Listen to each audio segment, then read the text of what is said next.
New York, 1 month after the Deepwater Horizon oil rig sank into the Gulf of Mexico, environmental scientists testified to Congress that the use of dispersants, the chemicals that break up oil on the surface and underwater, does nothing except reduce the oil's visibility. In other words, it doesn't clean pollution, it just hides evidence. In our fifth story tonight, 81 days in, with BP still using dispersants, the first glimmer of the price that will be paid. 20%. 1 out of 5 cleanup workers working offshore have been exposed to potentially hazardous levels of a toxic chemical found in those dispersants. Almost immediately, BP began using dispersants that were more toxic than others approved for this use. Dispersants it bought from a company with ties to Exxon and BP. Dispersants it used even after the EPA told it not to. Even after environmentalists testified to Congress that dispersants make it harder to remove the oil from the water and seem to serve primarily to hide it from the public.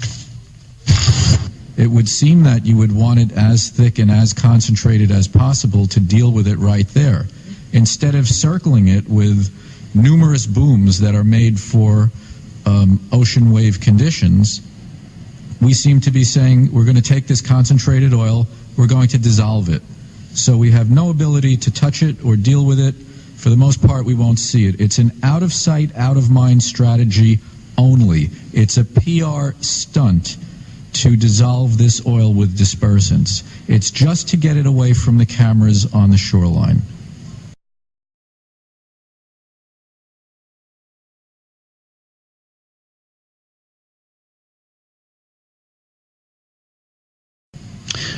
But yet, something even more dangerous might be taking place under the ocean.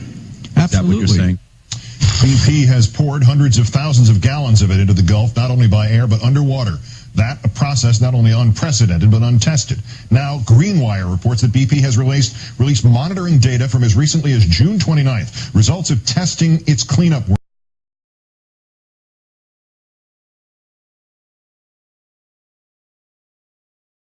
And finding that 20% of offshore workers and 15% of nearshore workers had 10 parts per million of the dispersant solvent called 2-butoxyethanol, twice the toxicity limit of 5 parts per million dictated by the CDC's National Institute for Occupational Health and Safety. More than 47,000 people are working to clean up the spill right now, and because one way to get exposed to 2-butoxyethanol is to breathe it. A new coalition of environmental and fishing groups has launched a site called BPMakesMeSick.com, petitioning President Obama to make BP give the workers respirators. The effort to stop rather than to conceal the spill could take a major step forward this weekend. BP is hoping to attach a tighter containment cap to the spill by Monday morning.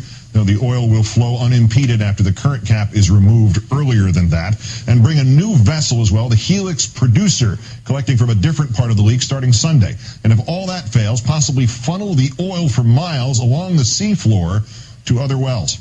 The political fallout also continuing unimpeded. Democrats, the DNC, launching a website of their own targeting what have the... You may think twice after seeing this report. It's a News 5 investigation testing the waters. We want to get a sample just over here where there are people actually in the water. Our News 5 investigation took us from Gulf Shores to Orange Beach, to Katrina Key, to the Dolphin Island Marina. We collected samples of water, sand, and when we saw kids digging... Do you mind if we get some water out of your sand hole here? We got a sample of that, too. To our eye, the water looked pretty normal until we took those samples to a lab. When testing for oil or grease, how much would be normal on the beach? I wouldn't think that you'd find very much on the beach. There's no real normal amount. Normal is non-detected. Bob Naiman is a chemist with nearly 30 years of experience. He tested our water and sand for oil and petroleum. Naiman says he wouldn't expect to see any more than 5 parts per million of the greasy stuff. But when he started testing the water, this is what he found. The first sample, taken just off Katrina Key, tested positive for more than 3 times that, 16 parts per million of oil and petroleum. The second sample was water from Orange Beach. Here we saw light sheen, and the test confirmed, coming back with 29 parts per million. In Gulf Shores, we came across some kids digging in the sand, some 20 yards from any waves. You mind if I get a sample of your water? But even there, the sample came back 51 parts per million. The numbers keep getting higher. Gulf Shores beach water, right where people were swimming, showed 66 parts per million.